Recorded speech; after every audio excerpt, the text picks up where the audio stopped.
जय माँ खोडियार, जय सिया राम। मैं पथिक द ट्रैवलर अपने यूट्यूब चैनल में आपका हार्दिक स्वागत करता हूँ।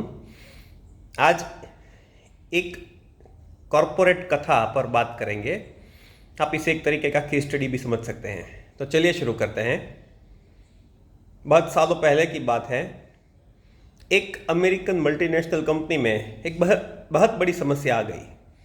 समस्या ऐसी थी कि कंपनी के पास अच्छे खासे फिनेंशियल रिसोर्सेज थे। कंपनी की जो प्लानिंग थी वो भी परफेक्ट थी। कंपनी ने जो टेक्नोलॉजी लगा कर रखी थी अपने प्लांट वगैरह में, उसमें भी कोई प्रॉब्लम नहीं था। कंपनी की स्ट्रेटेजिक प्लानिंग भी अच्छी थी। कंपनी की जो एचआर पॉलिसीज थी वो भी बहुत अच्छी थी। सब कुछ ठीक चल रहा है वो इंश्योर करने के लिए कंपनी ने बहुत सारे अमेरिकन कंसल्टेंट्स को भी हायर किया था। इन सब के बावजूद कहीं ना कहीं कुछ कमी थी। कंपनी वो ग्रोथ नहीं दिखा पा रही थी जो उसको दिखानी चाहिए थी। कंपनी कहीं ना कहीं अपने जो प्रतिद्वंद्वी थे, जो कॉम्पिटिटर्स थे, उनसे पिछड़ रही थी। और बहुत सारे अमेरिकन कंसल्टेंट्स को बुलाने के बावजूद, बहुत सारी मीटिंग्स करने के बावजूद, बहुत सारे रिव्यूज़ करने के बावजूद कोई नतीजा नहीं निकला। कुछ समझ में नहीं आ रहा था। समस्या समझ में आए तो समाधान का सवाल पैदा होता था ना। यहाँ तो समस्या ही समझ में नहीं आ रही थी। थक हार कर उन्होंने एक जापानीज कंसल्टेंट को हायर किया। उन्होंने सोचा कि जापानीज जो है वो अलग तरीके से सोचते हैं। अब और हम जानते ही है कि जापानीज और अमेरिकन्स की जो फंडामेंटल थिंकिंग है और जो कल्चरल वैल्यूज है वो भी बहुत अलग है।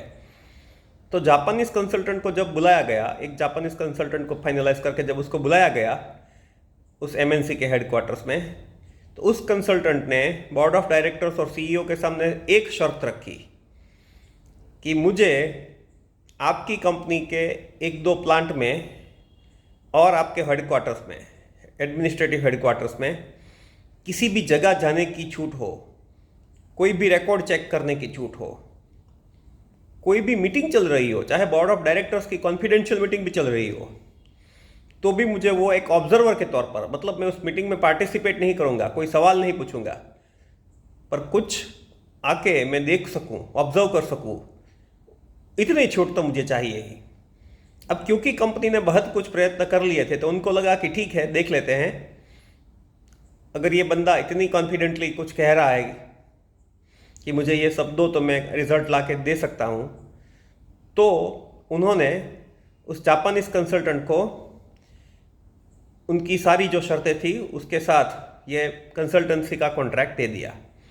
अब जो जापानीज कंसल्टेंट था वो अपने बताए हुए शर्तों के अनुसार उसने बहुत सारे मीटिंग्स अटेंड किए, परफॉर्मेंस का डेटा देखा, फिनांस का डेटा देखा, उसने जाके प्लांट में लोग कैसे काम करते हैं उस पर घंटों घंटों तक ऑब्जर्वेशन की, कैसे लोगों को मोटिवेट किया जाता है, क्वालिटी कंट्रोल कैसे होता था, कैसे फिनेंशियल प्लानिंग होती थी, कैसे स्ट्रेटेजीज बनती थी।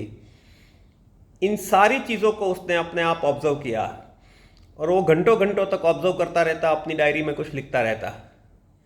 वो ज़्यादा किसी से कुछ बात नहीं करता, ज़रूरत पड़े तो किसी एम्प्लॉय से बात कर लेता, किसी बॉस से बात कर लेता, पर ज़्यादातर वो अपने आप ही सब कुछ लिखता रहता।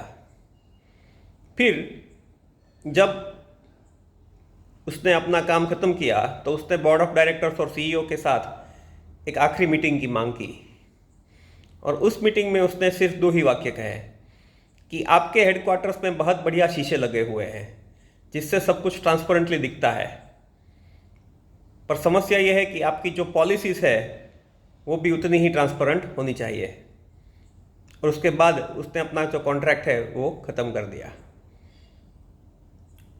इससे जो सीख मिलती है यही है कि सिर्फ अच्छी पॉलिसीज़ बनाने से या अच्छी फिनेंशियल स्ट्रेटजीज लगाने से या अच्छी मशीनरी लगाने से कुछ नहीं होता। जो चीज़ ट्रांसपेरेंसी, एथिक्स के साथ पाई जा सकती है, वो चीज़ किसी भी और व्यूहात्मक दृष्टिकोण से, किसी भी और टूल से नहीं पाई जा सकती। तो आशा है आपको ये कहानी अच्छी लगी होगी। शुक्रिया। जय माँ खोडियार, जय सिया राम।